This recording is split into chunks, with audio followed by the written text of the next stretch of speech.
ఉన్నట్టుండి అంతా గిర్రున తిరుగుతున్నట్టు ఎప్పుడైనా అనిపించిందా? నిలబడిన చోటే బ్యాలెన్స్ తప్పుతున్న ఫీలింగ్. చాలామందికి ఇది అనుభవమే.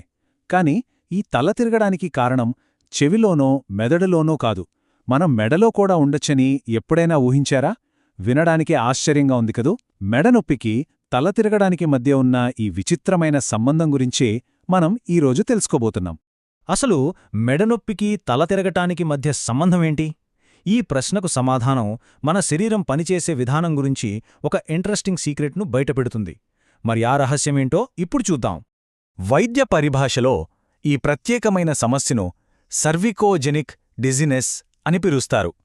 పేరు కొంచెం కష్టంగా అనిపించినా దాని అర్థం చాలా సింపుల్. ఏంటో చూద్దాం రండి. సింపుల్గా చెప్పాలంటే సర్వికోజెనిక్ డిజినెస్ అంటే మెడనొప్పి, దాంతోపాటే తల తిరగడం. ఈ రెండు లక్షణాలు ఒకేసారి కనిపించడమే దీని ప్రత్యేకత. ఇవి రెండూ ఒకదానితో ఒకటి ముడిపడి ఉన్నాయన్నమాట. కేవలం కళ్ళు తిరగడమే కాదు, దీనితో పాటు ఇంకా కొన్ని లక్షణాలు కూడా ఉంటాయి. అంటే బ్యాలెన్స్ కోల్పోవడం, నడుస్తుంటే స్థిరంగా అనిపించకపోవడం, మనమెక్కడున్నామో కాసేపు అర్థం కాకపోవడం, అలాగే విపరీతమైన మెడనొప్పితో పాటు మెడను ఫ్రీగా తిప్పలేకపోవడం, ఇంకా తలనొప్పి, ఇవన్నీ కూడా దీని లక్షణాలే. ఈ సమస్యను కనిపెట్టడం ఒక రకంగా డిటెక్టివ్ పనిలాంటిది. అందుకే డాక్టర్లు దీన్ని డయాగ్నోసిస్ ఆఫ్ ఎక్స్క్లూజన్ అంటారు. అంటే తల తిరగడానికి చాలా కారణాలుండొచ్చు. చెవిలో సమస్య, నరాల సమస్య, ఇలా అన్నిటినీ టెస్ట్ చేసి ఇది కాదు అని ఒక్కొక్క కారణాన్ని తీసేస్తూ వచ్చి చివరికి ఓకే, సమస్య ఖచ్చితంగా మెడవల్లే వస్తుంది అని నిర్ధారిస్తారన్నమాట. సరే, అసలు ఈ పరిస్థితి రావడానికి కారణాలేంటి? దీన్ని ఏవి ప్రేరేపిస్తాయి? ఆ విషయాలిప్పుడు చూద్దాం. చాలా కేసుల్లో యాక్సిడెంట్స్ అయినప్పుడు మెడకి ఒక్కసారిగా కుదుపు తగులుతుంది కదా, దాన్ని విప్లాష్ గాయం అంటారు. అలాంటి గాయాల తర్వాత ఇది ఎక్కువగా కనిపిస్తుంది. అంతేకాదు, మెడ వెన్నెముకలో వాపు రావడం, వయసు పెరిగే కొద్దీ ఎముకలు అరగడం, లేదా వెన్నెముక కీళ్లు సరిగ్గా కదలకపోవడం, ఇలాంటివి కూడా దీనికి దారితీయొచ్చు. ఈ సమస్య ఎలా పనిచేస్తుందో అర్థం చేసుకోవాలంటే ముందు మన బ్రెయిన్ మన బాడీ బ్యాలెన్స్ని ఎలా కంట్రోల్ చేస్తుందో తెలియాలి. దీనికోసం మన బ్రెయిన్కి రెండు ముఖ్యమైన సిగ్నల్స్ కావాలి. అవేంటో చూద్దాం. మన బ్యాలెన్స్ని కాపాడటంలో మొదటిది మన కళ్ళు.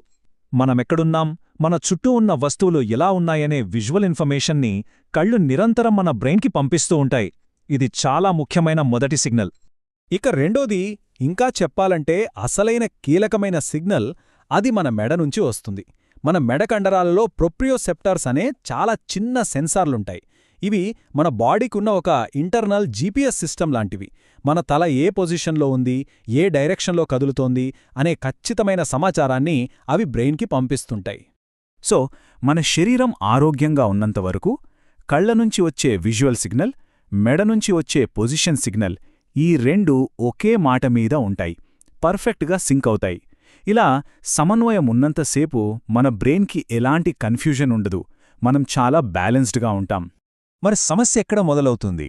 కళ్ళు పంపే సిగ్నల్కి, మెడ పంపే సిగ్నల్కి మధ్య తేడా వచ్చినప్పుడు అక్కడే అసలు గందరగోళం మొదలవుతుంది. ఆ మిస్మ్యాచ్ ఎలా జరుగుతుందో ఇప్పుడు వివరంగా చూద్దాం.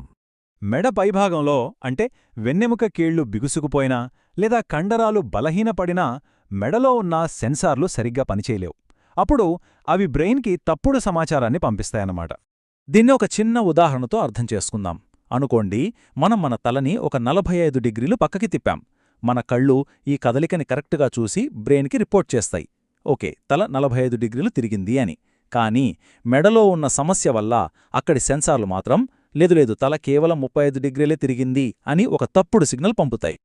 ఇప్పుడు బ్రెయిన్ పరిస్థితి ఆలోచించండి. కళ్ళేమో 45 డిగ్రీలుంటున్నాయి, మెడేమో 35 డిగ్రీలంటోంది. ఒకే విషయంపై రెండు వేర్వేరు రిపోర్ట్లు. ఈ సమాచార గందరగోళంతో బ్రెయిన్ అయోమయంలో పడిపోతుంది. ఆ అయోమయమే మనకి తలతిప్పుడుగా అనుభవమవుతుంది. అదన్నమాట అసలు విషయం. మొత్తం మీద ఈ విశ్లేషణ నుండి మనం గ్రహించాల్సిన కీలకమైన విషయం ఏంటి?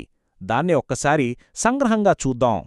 సో ఈ సర్వికోజెనిక్ డిజీనెస్ అనేది ప్రాథమికంగా మన కళ్ళు చూసేదానికి, మన మెదడుకు చెప్పేదానికి మధ్య వచ్చిన ఒక కమ్యూనికేషన్ బ్రేక్డౌన్. మన బ్రెయిన్, కళ్ళు, మెడ ఈ మూడిటి మధ్య సమాచార మార్పిడిలో వచ్చిన అంతరాయమే ఈ సమస్యకు మూల కారణం. మన శరీరం ఎంత అద్భుతమైనది, ఎంత సంక్లిష్టమైనది కదూ!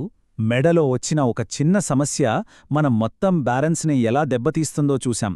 దీన్ని బట్టి అర్థమవుతోంది ఏంటంటే, మన శరీరం లోపల ఉన్న వైరింగ్ సిస్టమ్ మనం ఊహించే దానికంటే ఎన్నో రెట్లు సంక్లిష్టమైనది. ఆలోచించండి.